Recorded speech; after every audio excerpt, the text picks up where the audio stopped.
Hello, ladies and gentlemen. I'm the Entimes Informer, and welcome back to the show on another Wednesday evening. I hope you guys' day is going well, and I just hope you had a great day today. So, basically, today what I'm going to be talking about is something very important also. Everything really I talk about is important, strictly because of the times we're in, and that is the number one in 2018, the number one thing in 2018 that really pulls on us, that, is really dragging us down collectively as just a civilization, I'd say, as a whole, and that is depression.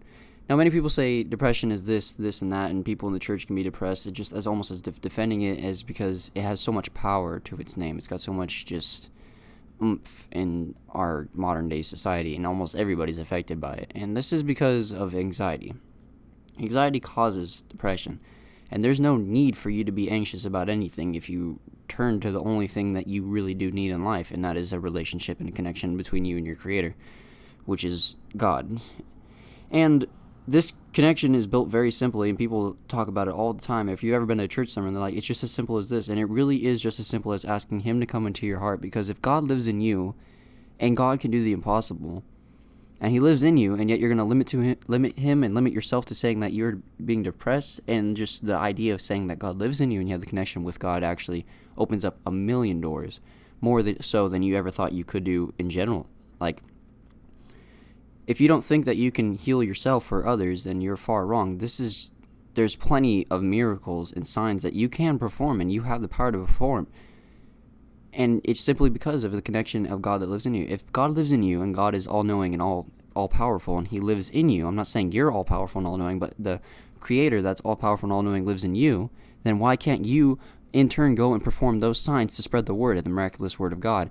And we're being limited by these things of anxiety and depression, which are oppressing us and keeping us from finding our true identity. And this is the devil's number one go-to emotion, I guess you could say. It's probably less than that. It's more of a mental train of thought or a way of thinking. And this is how it gets you. It just makes you anxious. Jesus even says in the Bible, so do not worry about tomorrow, let tomorrow worry about itself. If Jesus tells you not to be anxious, don't worry about tomorrow, don't worry about what He's doing, don't worry about what she's doing, just worry about me and you and our connection, what we're doing here, and how we're going to make you better and more like me. As in Himself. Even God says, make yourself more like Christ. He set someone down to earth to lead an example. He's not saying live a sin-free life, but He's saying follow, the rules, how He followed the commandments, the commandments and whatnot, and that's basically how He wants you to live into His image. Jesus wasn't anxious. Jesus wasn't depressed. By doing so, you are not doing that. By saying, I was just born depressed, or I was born like this, or I was born like that, or I got flaws. That is not you. That is not your identity. I've been over this. That is not your identity. The devil has stolen everybody in this generation's identity.